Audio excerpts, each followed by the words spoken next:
ప్రకృతి అందించిన గురువులు మీకు తెలుసా అండి? తెలిస్తే కామెంట్ చేయండి. ఇక సద్గురువులు కావాలని ఈ రోజులలో ఎందరో ఎదురు చూస్తున్నారు.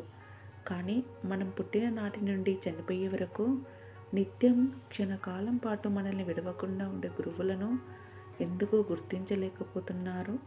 ప్రకృతి ఇచ్చిన గురువులు మీకు తెలుసా? నేల, నింగి, గాలి, నీరు, నిప్పు. పంచభూతాలు. ప్రకృతిలో ఉన్న ఈ పంచభూతాలతో నిర్మితమైనదే మానవ దేహం. నేల ఎందరో ఎన్ని రకాలుగా వాడుకున్నా సహిస్తుంది. నేలకు సహనం సహజ గుణం. పుట్టిన దగ్గర నుండి నిన్ను మోసి చివరికి తనలో కలుపుకుంటుంది. ఇలాంటి నేలను చూసి మీరు ఏమి నేర్చుకున్నారు? రెండవది నీరు. ఎన్ని మలినాలు చేసినా సహజంగా శుద్ధి చేసుకుంటుంది. అలానే కాక శుభ్రం చేసే గుణం కలిగి ఉంది. మనిషి ఎల్లప్పుడూ శుచిగా ఉండాలని జ్ఞానాన్ని సంబోధిస్తుంది. నీరుని చూసి ఏం నేర్చుకున్నారో కామెంట్లో చెప్పండి. మూడవది నిప్పు. మలినాలను పోగొడుతుంది.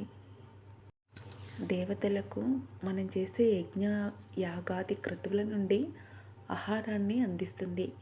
లోకాలకే వెలుగులు ప్రసాదిస్తుంది. నిప్పులో నిర్మలత్వం ఉంది. దీనివల్ల ఏమి నేర్చుకున్నారో కామెంట్లో చెప్పండి.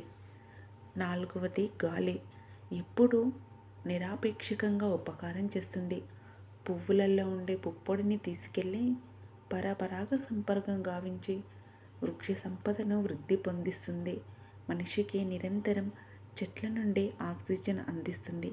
ఇలా గాలిని పరోపకార బుద్ధి నేర్పుతుంది. మరి ఆ పరోపకార బుద్ధిని మీరు అలవర్చుకున్నారా? ఆకాశం. చివరిగా ఎన్ని కారుమబ్బులు కమ్ముకున్నా ఆకాశం ఎప్పటికీ నిర్మలంగానే ఉంటుంది. మనిషి జీవితం మాయా ప్రపంచం చుట్టూ తిరుగుతూ మనసుకు అనేక మాయలు కల్పిస్తుంది. ఈ మాయల మబ్బుల నుండి వినడానికి నిర్మలత్వాన్ని చూపిస్తున్న ఆకాశం నుండి ఏమి తెలుసుకున్నారు? ఇక తుమ్మెద పువ్వులలో ఉన్న తేనెను మాత్రమే ఆస్వాదిస్తుంది. మనిషి కూడా విషయంలో ఉన్న సారాన్ని మాత్రమే గ్రహించాలి. కానీ మనిషి మాత్రం విషయాన్నే వక్రీకరణ బుద్ధితో ఆలోచిస్తున్నాడు. చేపను చూసి జింహ చాపల్యం చంపుకోవాలి, ఎరను చూసి పట్టుకోవాలని ప్రయత్నించింది. చివరికి చనిపోతుంది. మనిషి కోరికల ఎరుకకు చిక్కి ఆయుష్ని తగ్గించేసుకున్నాడు. చివరికి అమ్మాయి చేతికి ఉన్న గాజు కూడా గురువే.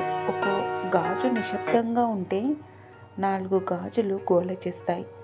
ఒంటితనంతోనే మనిషి ఏదైనా సాధించడానికి అవకాశం కలిగిస్తుంది. నలుగురిలో ఉంటే విషయం మీద ధ్యాస తగ్గిపోతుంది.